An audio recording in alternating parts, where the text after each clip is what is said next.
started, and we have a decent amount of folks in the audience. So even though we can't see them, I think we're all very excited to have everyone who can join us on this 9 a.m. morning in Oakland, where I'm at. It's like beautiful and sunny. And it's such an honor to be in conversation with you all. We're so, so grateful that you would make time for us and our community. It means a lot to the youth and emerging media makers who are on this call and to us at BAVAC Media. So thank you. I'm gonna start us off with some introductions on our beautiful panel today. A little bit later, we're gonna introduce some folks from our team when we switch to the Q&A section. And then we'll just jump into questions. Does that sound good? Awesome. Right. I'm like, yeah, we'll do like the thumbs up thing. Really briefly, I'm Isa Nakazawa. I was the director of marketing and communications at BAVAC for the past 2 years, and I just transitioned to a new role in community engagement. So I'm really excited to kick off my new role with you all today. And we're excited to do more talks like this and give folks of all access levels insight into what it means and what it takes to have a really exciting and long career in media. A little bit about BAVAC. We're a 45-year-old community media organization based here in the Bay. So we're like a middle-aged person. We've got our history going. And our mission is really inspiring social change by empowering media makers, again, of all ages, all skill levels, to really develop and share diverse stories through art, education, and tech. And aligned with this mission, we're just really thrilled to have the opportunity to speak to all of you who have that experience. And again, we're co-presented and in collaboration today with the California Film Commission, who we wouldn't have this opportunity without them. So big shout outs. And then I'll just, you can wave when I do your introductions, even though everyone knows who you are. Chris, I'm gonna start with you. Chris Pine, beloved actor from Patty Jenkins' Wonder Woman movies, Ava DuVernay's A Wrinkle in Time, Hell or High Water, and the last Star Trek feature films as James T. Kirk, among so many other films and television projects, which is why we're dropping a link to all of your bios in the chat with your headshots so that folks can really like dig into that material. Let's give Chris just like a little love chat. Yeah, so important to give people love. Thanks so much for joining us, Chris. And then so many luminary producers, including the inimitable Patty Jenkins. Patty, thank you for joining us. Writer and director of the indie classic Monster and the Wonder Woman movies. Again, so much more. Check the bio to like dig into Patty's amazing career. Shout out to Patty, give Patty some love. I know the audience members have their coffee and they're going crazy. And then Stacey, where's Stacey? The glamorous and incredible Stacey, just incredible film and producer and TV producer, Pulp Fiction, Django Unchained, The Hateful Eight, Aaron Brockovich, Out of Sight, Contagion, Garden State, Reality Bites, Get Shorty, and so much more. Give it up for Stacey. I was in poetry for a long time, so that's where the energy comes from. And then last but certainly not least, Ian Gotler, who has Bay Area roots, a writer, an incredible co-director, like producer with Chris with Barry Lennon Productions, All Old Knives, My Heroes Were Cowboys, Doula. Again, Ian, such a long list of accolades and work. Shout out to Ian.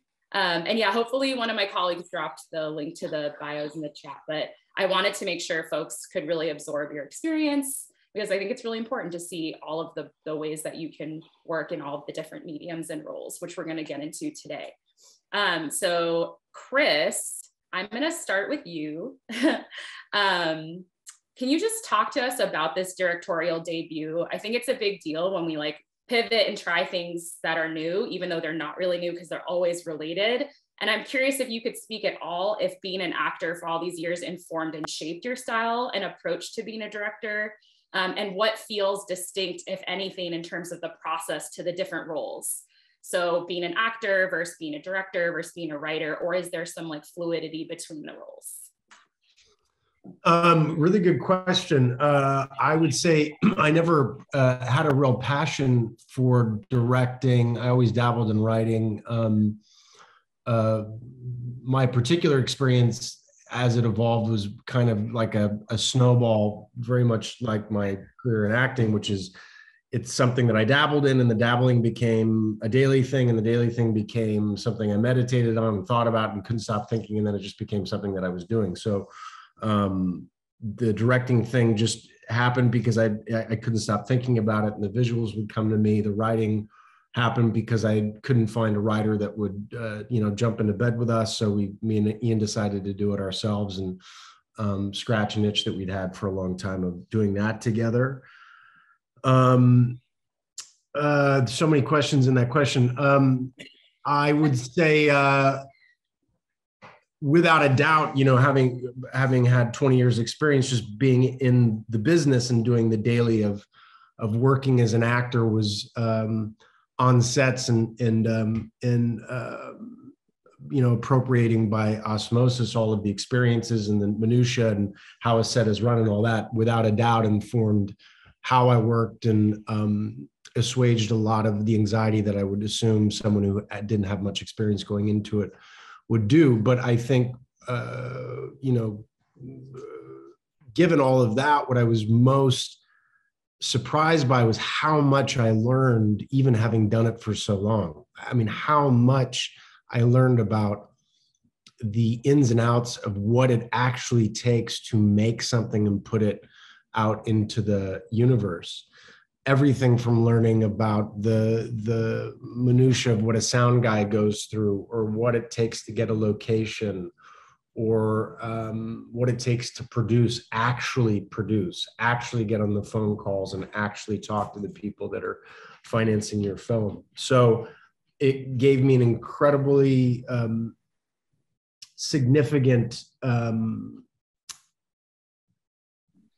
more respect for everything that it takes. I mean, it is a absolute miracle that anything gets made, at least at this budget level. It is an absolute unequivocal miracle. And it is because you spend so much time doing it, all about the people with whom you do it. It's about as simple as that. Do you respect them? Do you like them? Are they doing their job well? Can you spend, without hyperbole, like 17 or 18 hours a day for months and months and months, sometimes years, if you talk to Patty on, some of her big budget stuff.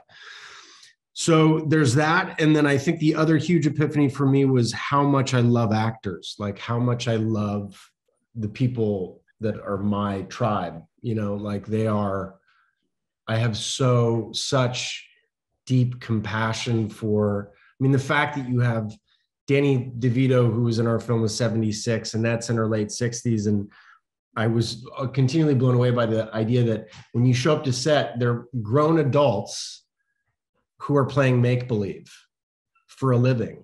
When we show up somewhere and you say, you're a chicken, and they're like, okay, I'm a chicken. It doesn't matter how rich you are. It doesn't matter how much experience you've had. That's their job. I just love actors so much.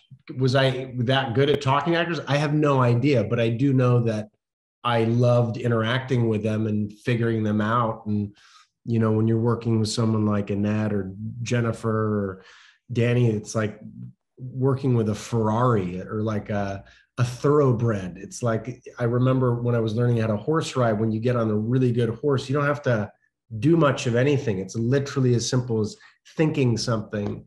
You don't have to move them around so much. And that's what I felt. You could drop these little itty bitty things and see their beautiful brains work through it. And to finish off this very long answer, but I would say that I absolutely adored acting and directing. I couldn't imagine directing without acting. There's something supersonically flow state about it. It's like 24/7 flow state. There's not one moment where you're not inside of it.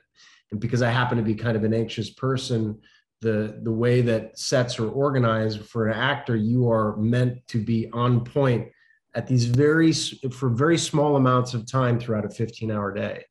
And so much can be going on, and then you have to be plopped in and you have to hit 100 perfectly, more or less, especially when you don't have any money and time. So I love the idea. I love the fact that I was so immersed in it that I didn't have time to think often. I just had to go with the gut. So that's my long answer. It was an absolute incredible answer. Fucking delight at all levels. Thank you, Chris. That was such a generous answer. And yeah, that was a lot of Russian doll layered questions, but I think you spoke really beautifully to how film is such a collaborative medium. And I think all creative practices are, right? But I think film especially, the interdependence and like symbiosis through which we need to work to get it done is, I feel, particularly unique to film. And so I think you did a really good job of, yeah, just explaining what that's like from the inside. And also I loved hearing this like transformation and almost humility that the form demands of us. We're like, just when we think we've mastered it, we need to like begin again. And so I think that a lot of that resonated.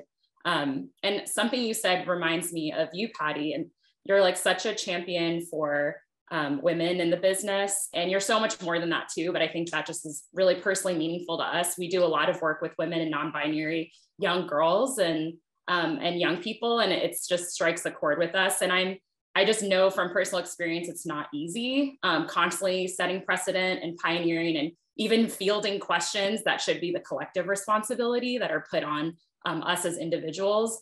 So I'm curious, like, where do you dig when you're feeling a little bit fatigued? Like, how do you persist from what well and like great reserve are you pulling from in those moments?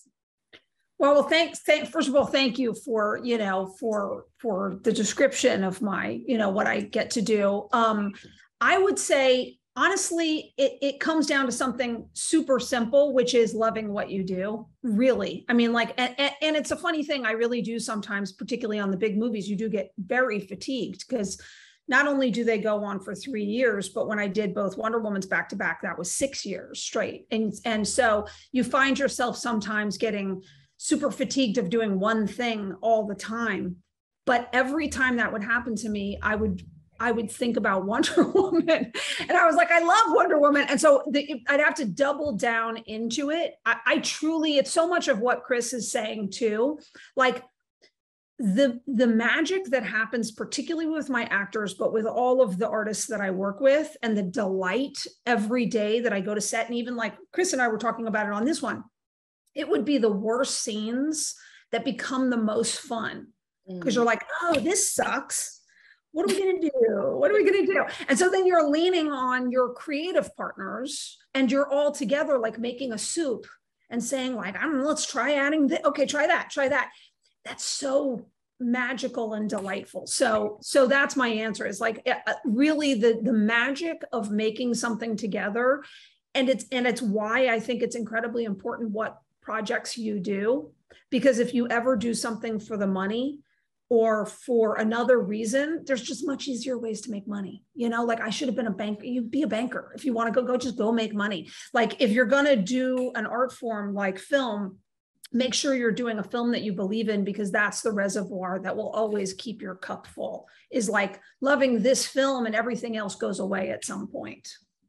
Yeah, that was a really poetic and deep answer. My background's in poetry because I like that immediate gratification. So transitioning to documentary filmmakers, where our filmmakers average 10 years to finish, I'm like, wow, you really need to have those check-in points around the why, because it's a long game. And so I think it's really helpful for folks on this call who are early mid-career filmmakers to hear this, so that I think sometimes our self-doubt makes us think it's us. Like we're just not efficient enough or we're not passionate enough. And so hearing you all resonate with their process, I think means a lot. I'm also interested, just really quick, Patty, as a follow-up, there's a lot of talk right now about representation and who's in front of the camera, but I'm still curious if that's translating to who's behind the camera. Like, can you speak to that? Are you seeing real significant change in terms of women behind the camera? Like, do you see an actual shift in the industry? I know you get asked that a lot, but I am curious since you have more insight. Certainly in my career, I've seen a huge shift of who's on every side. I really have, and that's great news. And I feel like I've really seen it in the last 10 years, which is amazing, because it's in conversation and because there are efforts. There's still a long way to go. The biggest thing that I will say is where I still see us very much lagging behind is, and I think sometimes we perseverate a little bit too much on who's on screen and things like that, is point of view of a kind of story. I think that we still live in a world where, and I feel like I see this all the time, no matter who you put behind camera or on screen, the style of storytelling is still adhering to the same kind of storytelling and point of view that it's always been. And even in my own career, when I have done things differently, I will hear voices come out and say, that's wrong. You know, like, and I've had it with Wonder Woman where people will say, oh, that's wrong. That didn't deliver. I'm like, I wasn't even trying to deliver that. She's different than you. You know, you may have wanted her to cut somebody's head off. That's not Wonder Woman. It's a different point of view, you know? And so I think that it always comes back to me of saying, like, really finding a way that we open our minds to the fact that all people are universal. All people are universal. And each of the bell inside of us is the same bell. You know, we all want love, and we all want approval, and we all want kindness, and we all want the same things. So your version of that story is legitimate, even if you walk into a world where they don't understand. I mean, I don't want to give a long answer, but after I made Monster, you would have thought that people would make my film, but they wouldn't because they all wanted me to direct their story. They wanted me to do things about all kinds of things that they thought were female stories. But when I would tell them my stories, they were like, that's not good. And I was like, well, they said that about Monster too. They just made it by accident. So, you know, it's like, maybe you don't know what I'm going to do. So anyway, that's got a long way to go, I think. And that really is not only, it's at the studio level and it's at the money level, but it's really getting confidence. And I think so many great films that are coming out are helping that, but getting confidence that you need to trust other people's vision of what's a universal story and get it out there. That was such a power. You are on fire. I hope everyone has like triple espresso shots or something. But that's such a powerful answer to me because, yeah, I just feel like, yeah, we're just not, we're not like the honesty isn't really there in terms of the politics of form and the actual storytelling arcs that become conventions that also limit our imagination. And to flip that also have the insane power to have us imagine new worlds and new alternatives that we actually are living and we are embodying, but how important it is to have the diversity in the actual storytelling forms and structures. So I don't want to steal the mic here, but the other thing I want to say is we need to be hyper critical at the critics level and at the awards level of the fact that year after year after year, people make these great things, but still that's a Black film, or that's a gay, these are not the films that we celebrate. They're not seen as, you know, they're not truly considered as a mainstream thing we should be succeeding. It's still very slanted towards a very, with the one woman nominee and the one, you know, African-American nominee. It's like, it's all still slightly tokenism. Yeah. What it feels. They're not codified in the canon. It's like, there's always a disclaimer or like a label. And the vast majority of critics are still the same kind of people, and they're dictating what's important and what matters in our world. And that's not gonna help us, you know, if they're saying, look over at the World War II movie again is the most important movie that we're telling because an older white man told it, you know, it's like, we gotta shake up what we're acknowledging.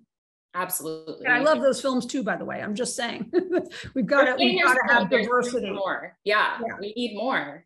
Yeah. Stacey, this reminds me, I did research on a lot of your recent interviews just to see what you've already been talking about. And Stacey, I really loved some of your comments around the opportunity that we're speaking to right now to kind of subvert conventions, to create new rules, because business as usual just isn't cutting it anymore. And so I'm curious if you have any thoughts on this current conversation, or like if you can speak to whether it's the pandemic or whether it's like the demands in the business that are coming from within, like how is that impacting your own personal and professional process? Well, it's funny that you say that because I know the interview that you're referring to, and I did that interview really early in the pandemic, though I think it's very true now, where I talked about, you know, intersectional storytelling is actually good business because you're talking to a larger audience and you're having fresh storytelling, because as Patty said, when you tell stories from the same point of view, it gets stale and it becomes, oh, another World War II story, as opposed to through a different lens, you know, and I think that happened a lot in 70s filmmaking, you know, where the last time we went through a major social, you know, disruption following the 60s and looking at the way that systems are changing. But I think the biggest thing that happened is we double down on making one kind of movie, you know, and there used to be broadly commercial movies made all across the spectrum, you know, and I think when we decided to turn, you know, one sort of thing into the only thing that we were making, things just contracted. And I think large segments of the audience were told that there wasn't something for them.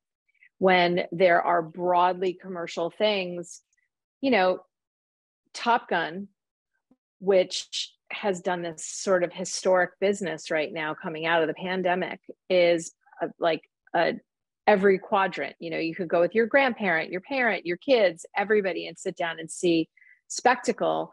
And we've gotten narrower and narrower and narrower as people can program to just like, you know, using algorithms to tell us what we've watched before and figuring us out. We don't get the delight of discovering something that expands us as people.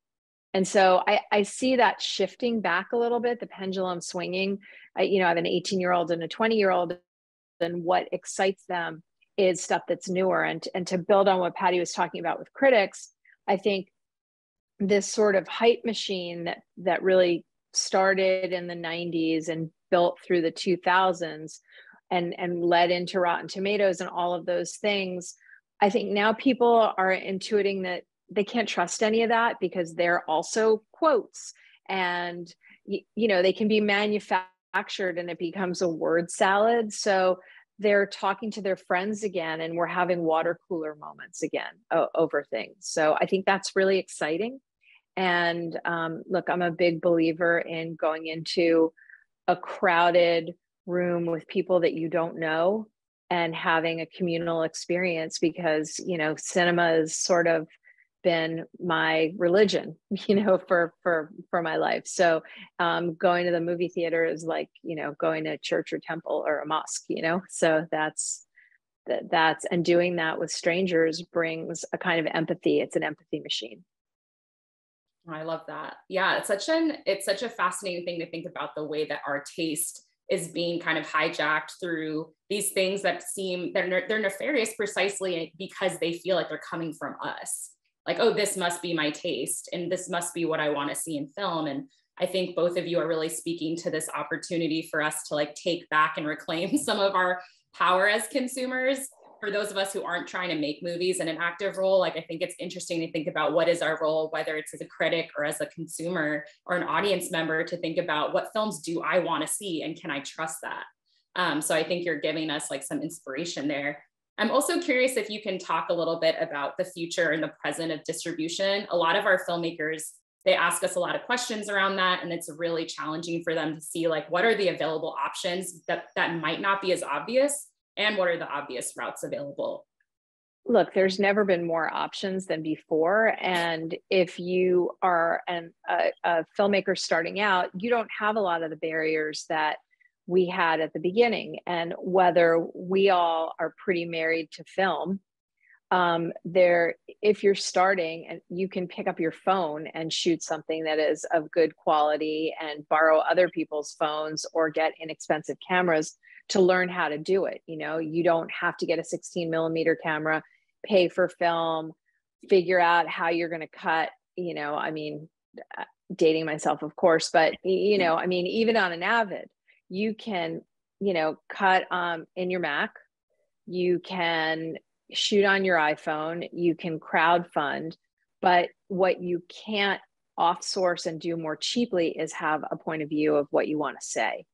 So I think that if you know the story that you want to tell and it's focused and you want to tell it for a personal reason and you think it's going to connect with other people and resonate, the opportunity is there. You know, you can break through like Sean Baker and, you know, make Tangerine on your iPhone, or you can, you know, there's access now, and there's the ability to you know, I grew up in Fort Lauderdale, Florida, and I didn't see a foreign film except for pieces of it on TV with commercials until I moved back to California. We lived here for 1 year. You have access to everything now. Now, my kids would argue that access to everything makes it less special because it's always there all the time. But nonetheless, if you're passionate, you can get it. So I think there are different distribution methods, and whether it's digital and people find you, or or it's film festivals for shorts, the old methods and the new methods are still there with access.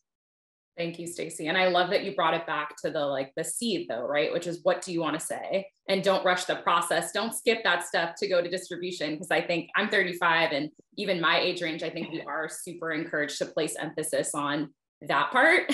It's like, but hold on, what do you want to say? And have you really put the energy and the same thoughtfulness behind that? Because then people will find it. I think that's like true throughout time, is that something good resonates.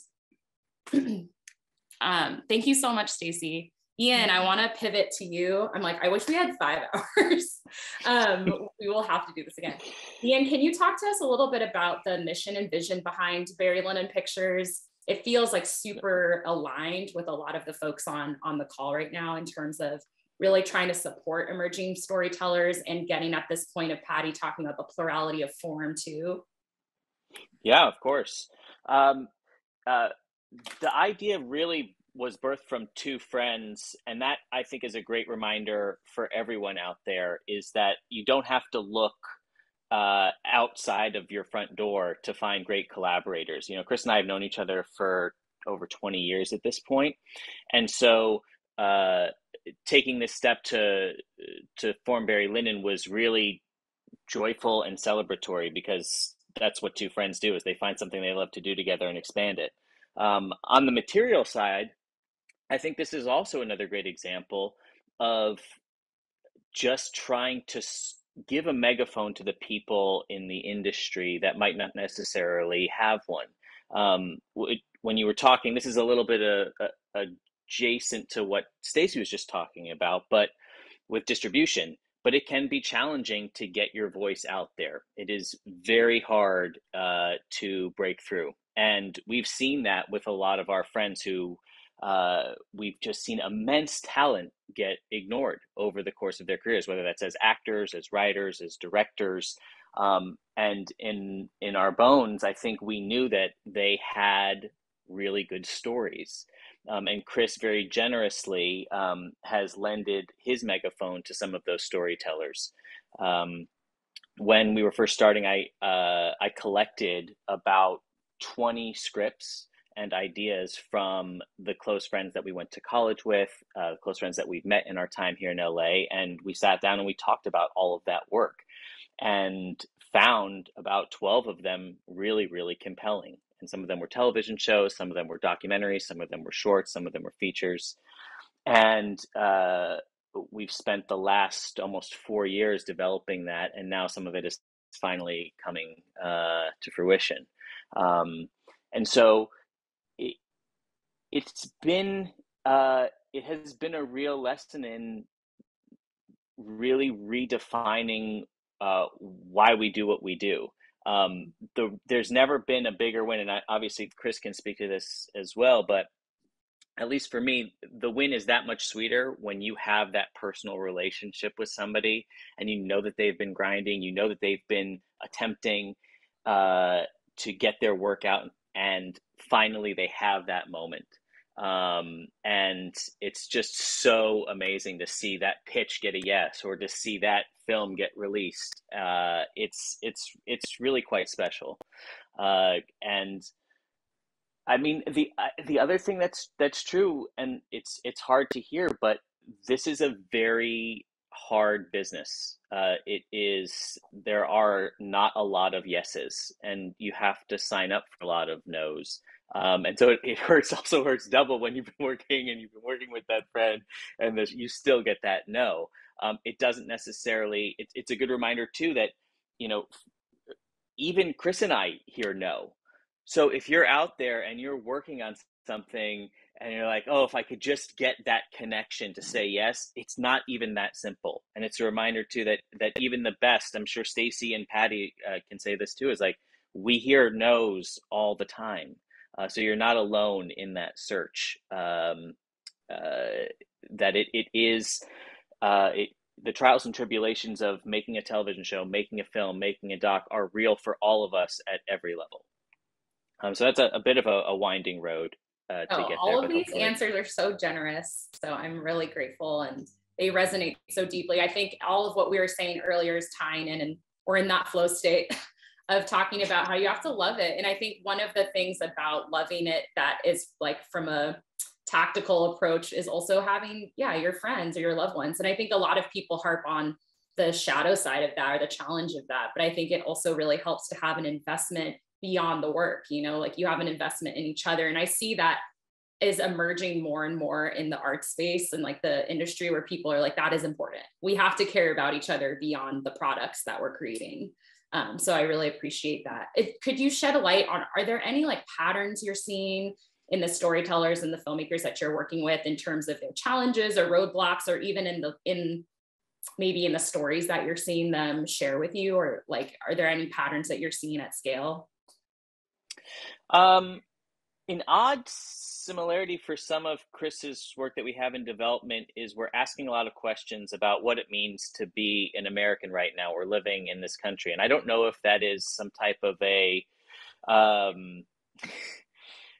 reaction to the craziness of the political climate. I don't know if that is a reaction to how, Patty was talking a lot about point of view in her answer. And I think because point of view has become such a topic and a well-deserved topic of discussion in our industry, I think some of the work that Chris and I are dealing with is receiving that point of view and asking ourselves where it fits in this bigger discussion. So I don't think that Chris and I set out to be political, and I don't think that we are necessarily, but I think having those discussions is really important. I would also say that another piece of thing that we keep coming back to with the projects is why are we telling this story, and why now? I think those are two big questions that really help propel a lot of a yes if you're seeking to get one. If you have a very specific answer about why you have to be telling this story and why you have to be telling this story right now, you're in a good place for why the material should exist. If you can't answer those two questions with very specific answers, then you might need to either do some digging or search again for another topic that you have that quick 5-second answer for. And it's a challenge sometimes to understand why you click with something. And sometimes if you use those questions, you can figure out like, oh, that's why I said yes to that. That's really interesting. And sometimes it's not always right there at the tip of your tongue. Searching for it, excavating a little bit more can be really helpful and define the piece a little bit. It's honestly really reassuring that those are the patterns you're seeing, because I think the questions that we're asking of our work and ourselves reveal our intention and the lens through which we're making the work. And sometimes the most seemingly like obvious questions are the ones that are easy to take for granted, but they're controlling the whole script, from below when you're not consciously aware of them. So I think those questions are really important to ask always, but now especially in the context of the United States.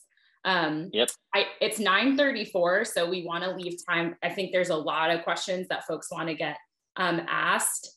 I am going to now introduce briefly my two colleagues, Yasaman and Grace, who run our youth programs at Bayback Media and are both superstars and filmmakers in their own right. And they're going to be asking you all some questions from the audience and kind of staggering between the two. Give it up for Yasaman and Grace. I don't know who wants to go first, but I can go ahead and go first. Thank you so much, Isa, and thank you so much to all the panelists and everyone who's here. And the first question that we have is, with advances in technology, gaming, and immersive media that have become immensely popular, what do you think about the early approaches to nonlinear cinema? And what do you think the future of nonlinear cinema or immersive and interactive cinema is? And do you think it's something that you'd like to experiment with in your careers? I have a bit of a downer answer to that, only because I've observed this for so many years. I feel like even when we were kids and they did choose your own adventure books, the thing that I will say is I think that they're two separate things. I think that story is not something that people want to participate in. They want to be told a story. It's like you see kids in bed, they don't want to say, and then you say a sentence, and then I'll say a sentence. That's a very different project. And so I think that story is something that you want to be told because you find it reassuring to see things that you struggle with modeled in the world or questions that are whatever. However, I think that there's something very powerful about the experience of video game playing, role play games, you know, like all of these things. They're a separate thing. I mean, it's just like I always feel with films. I feel like there are some tent poles that are the circus, and there are some tent poles, there are some movies that are story. You have to choose what you're doing, you know? And so there's nothing wrong with something that's a circus. It doesn't have to be a great story. It's delivering on lots of other things or, you know, chapters or whatever. And so I think there's a great place for both of them. I don't necessarily think that people want the responsibility of participating in stories. So I think it's really important that storytellers, when you are going to tell a story, you have to be the storyteller. I actually totally agree with Patty on that. And I spent some time working for one of the large video game companies. I think, look, there are times when immersive filmmaking, it is an event. So if you take like Inarritu's installation piece that was at LACMA, it was extraordinary. You know, you were in a time and place, you had your VR headsets on. It was an exploration of what it was like to cross the border. It was transformative, but that is different than cinema. That's something you put together and you tour, and he created an interactive experience for you. I as I said earlier, and also to co-sign, you know, what's different about Wonder Woman and the Wonder Woman franchise in Patty's hands than other event movies and spectacles is that they take you on a personal journey that feels like it busts the genre. You know, I don't put Wonder Woman in the category of the superhero film, you know, because it is handmade, it is singular, and it is of her voice.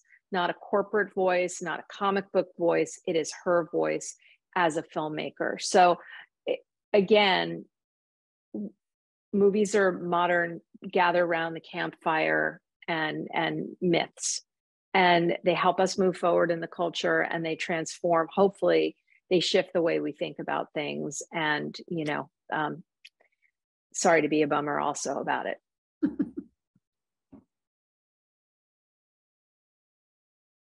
Thank you. So our next question from the audience is for Stacey, and the question is, what is your most valuable piece of advice for a young female producer who is currently an intern in the industry? Get to know your peers. And I think this is true whether you're male or female. And I think that, you know, we sort of alluded to it before. The first film that I ever worked on and that got me my job was written by another person just like me that was just starting out in the industry. He was working as a physical production executive and moonlighting by writing. And I met him through another person that I had interned with. And when he wrote his script, which was this movie called Adventures in Babysitting that was made 100 years ago with Elizabeth Shue and Chris Columbus's directorial debut, he gave it to me. I gave it to the two people that I was working for on a trial basis, having just gotten out of school.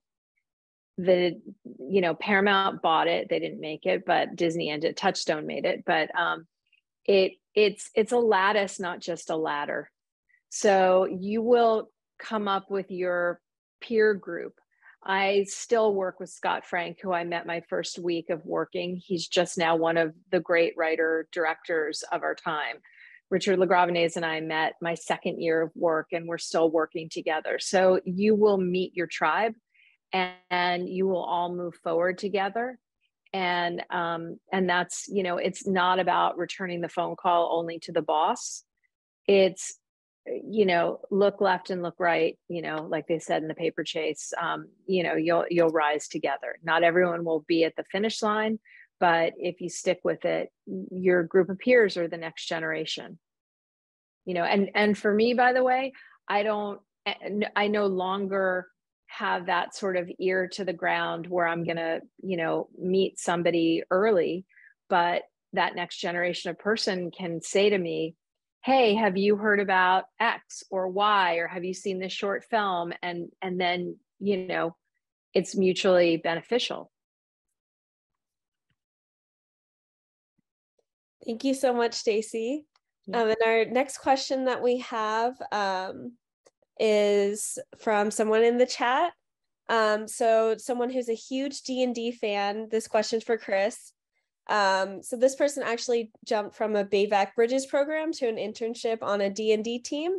This person is wondering, did you play any D&D in preparation for your role in an upcoming D&D movie? And what is the most interesting or strangest research you've done for a film?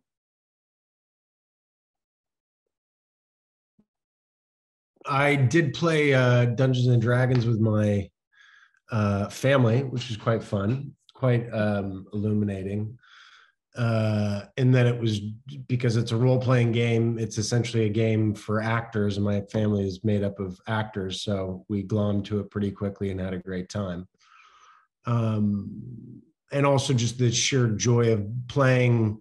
I just thought it was such a beautiful, made me think how, you know, you put Dungeons and Dragons in like a war zone. I wonder if, you know, people would be friends afterwards.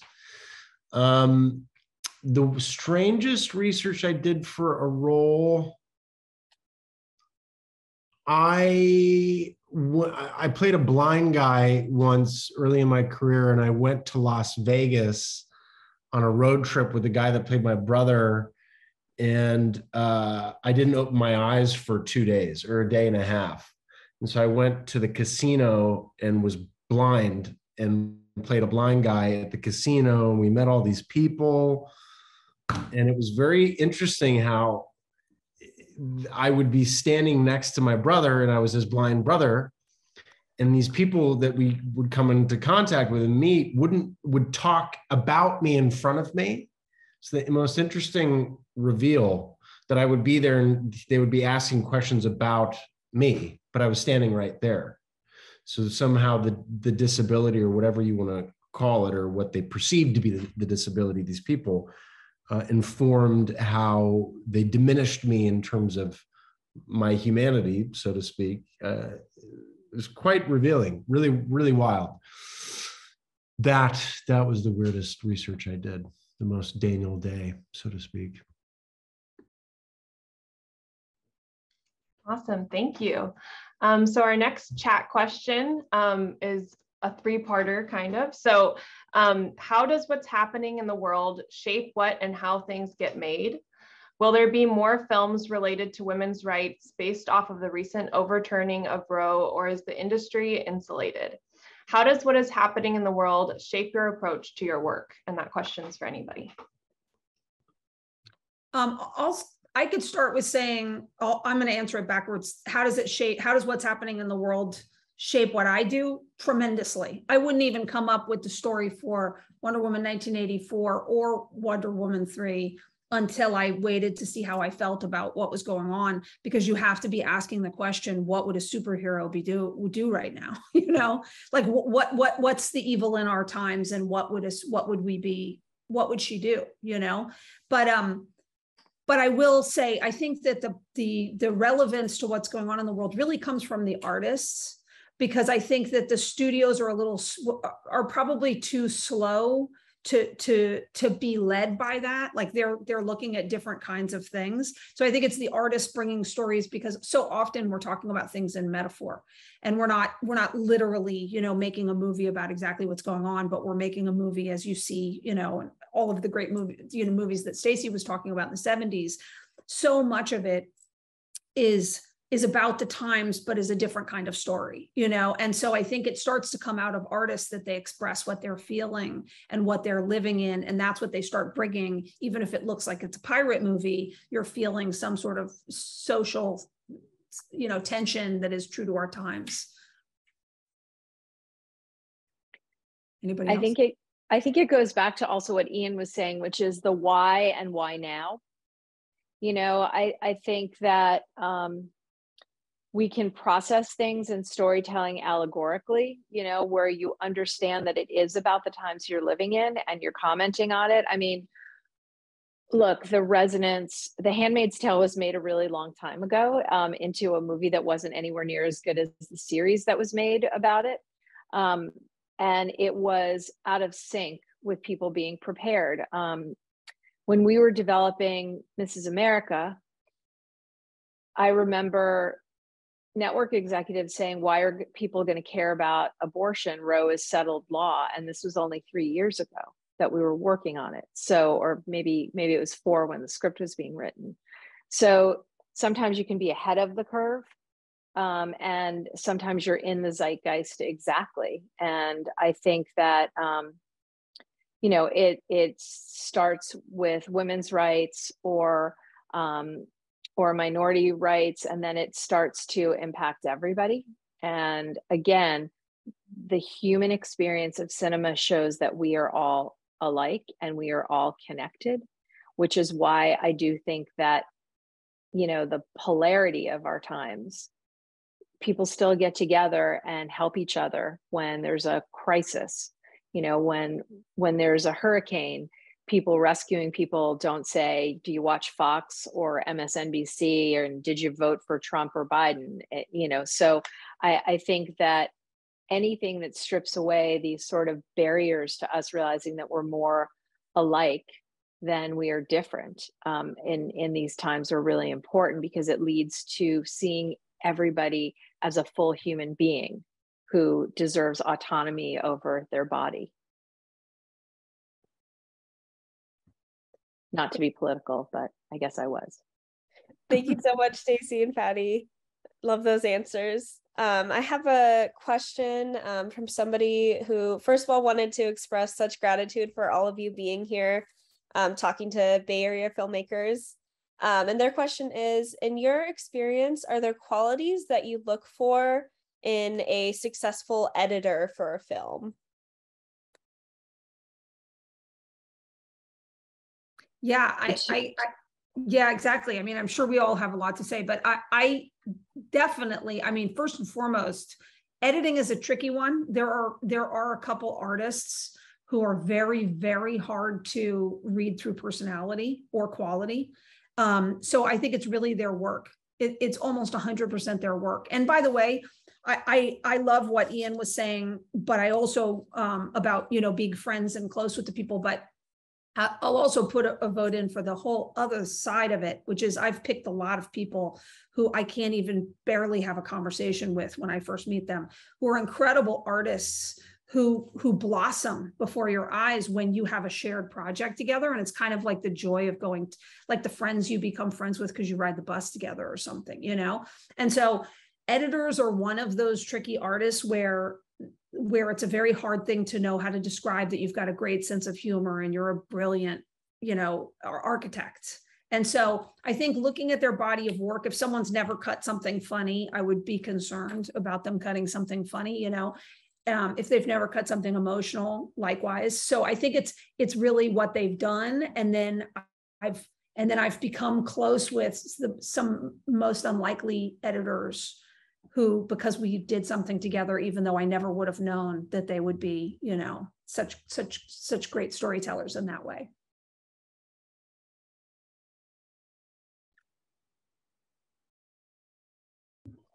I also think you have to, oh, go ahead, Chris. Well, I would say, just as a newbie director and working with my editor for the first time,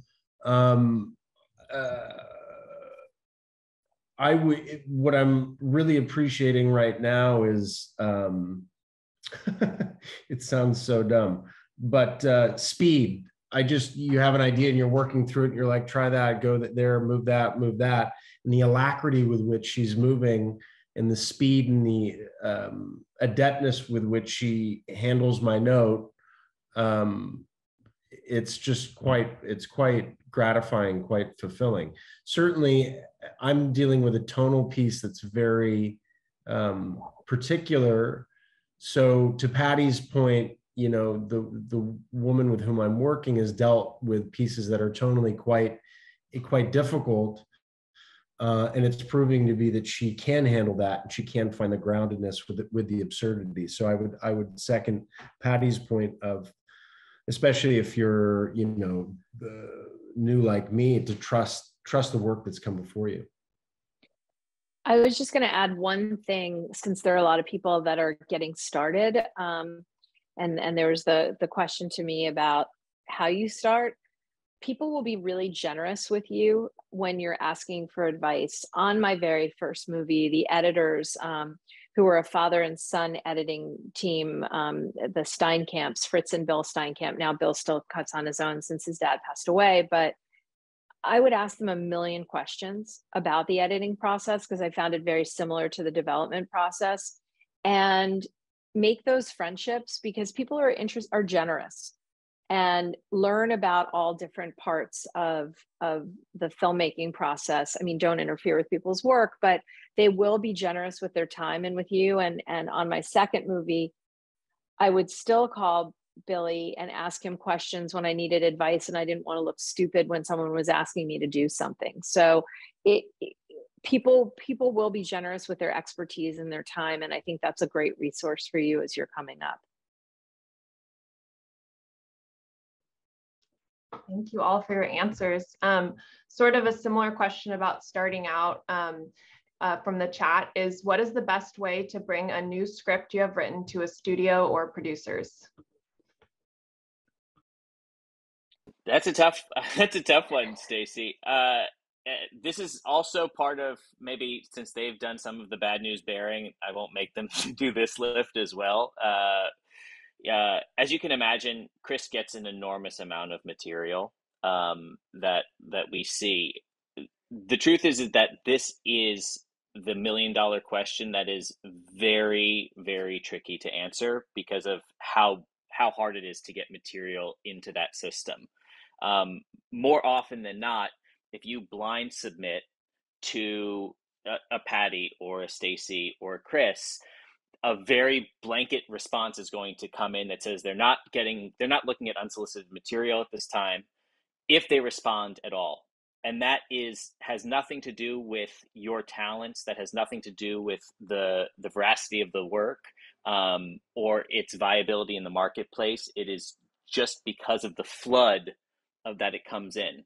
And there is a tendency, oftentimes, unfortunately, for those voices to get shut out. So if you are hearing a lot of no, and you are, asking the question like, how do I get it in? How do I get it in?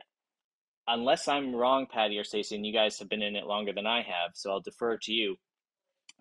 A lot of the time, the best case scenario is to use the tools at your disposal and get the word out yourself and make it yourself and see if that cracks through, because oftentimes that script is not going to get read at the studio level, unless, of course, like Chris and I were talking about, or I was talking about earlier, Chris and I's process, you are friends with that person and they have a personal relationship with you, and you at the right time and place say, I have been working on something, and they catch you at the right time and they say, oh, interesting, what are you working on?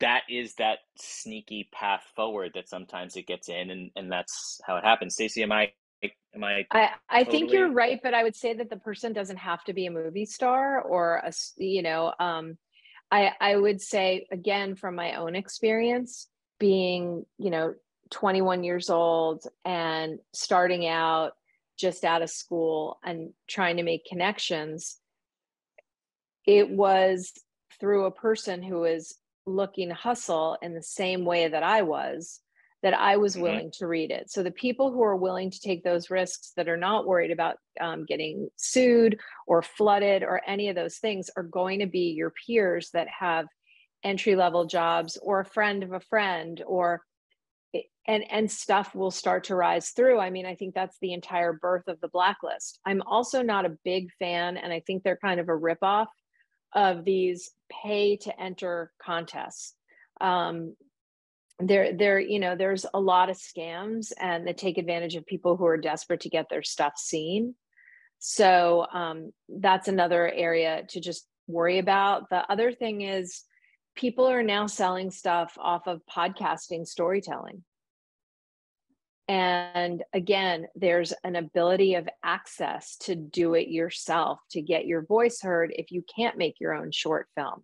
But maybe you can make a radio play and maybe it'll get some traction, or, you know, because you can put your stuff up on, you know, on iTunes, and things are breaking through all the time. And there are a bunch of podcasting companies that are looking for stuff, or Audible. So, you know, I think any of us that hears no all the time, as Ian was talking about, are always looking for alternative ways. But again, your friends who are assistants, your friends who are at film school, your friends who are hoping to become an agent, or anybody that in that area, or that knows a friend who's in one of those things, that's your network. Yeah. It's not just trying to reach out. Sorry. No, I'm sorry. I want to add to that only because I think this question is so important for this audience in particular. So this is such a frustrating thing. I remember it like it was yesterday, trying to get through and get in the door somehow, some way. The biggest thing I want to say is some people really obsess with there being a gatekeeper, like an agent or a manager or a producer who's going to make it happen for you. That often is a huge waste of time because, by the way, agents and managers are really, or at least agents are really designed to follow heat. They don't create heat. They don't generate heat. It's just not what they do. So there's not an agent out there who's going to be like, I see you, I'm going to make, they're super busy with the people that already have momentum. So the thing that I think is most important is I always think about it like a brick wall where everybody falls through a different brick. So you just have to keep pushing on your brick, on different bricks. And you don't know what brick it's going to be. It could be your friend. It could be you wrote a script. For me, I wrote my own script, and then women wanted to be in it. And I didn't see that coming, you know? And so it's try every brick and just be relentless. And every single friend of mine fell through a different one. And so it's heartening, and it's disheartening that it's hard, but it's heartening that there's not some other door that opens for people generally. It's just, it's a free for all.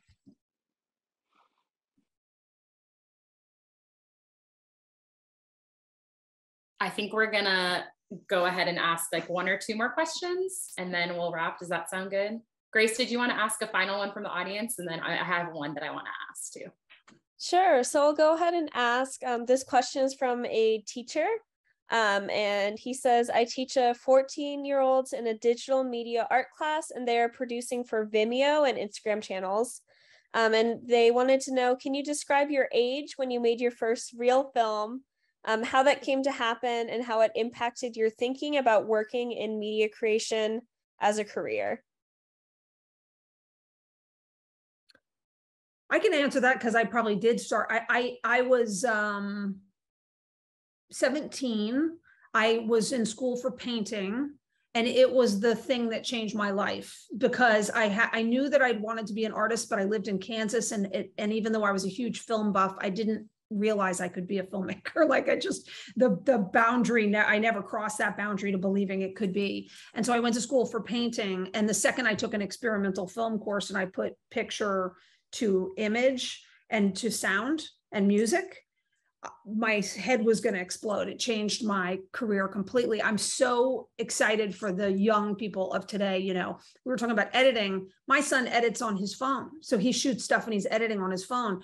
I think the magic of that is incredible. And I think we're going to have the most incredible storytellers that come out of it, you know, of learning how to do that.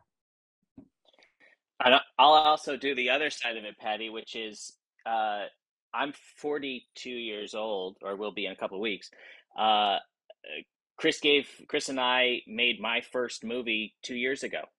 So this is the classic thing of you punch your ticket, you stand in line and see when your ticket gets called. And it could never be too late. If you're waiting there to see when that moment comes, keep going, keep pushing. And it can happen at any time. We made a documentary, and again, I wasn't 20, I wasn't 19, I wasn't right out of college. This was a couple years ago. So if you keep at it and you wait for the right time, you wait for the right material, it can happen, and a nice story from the other side as well. Stace?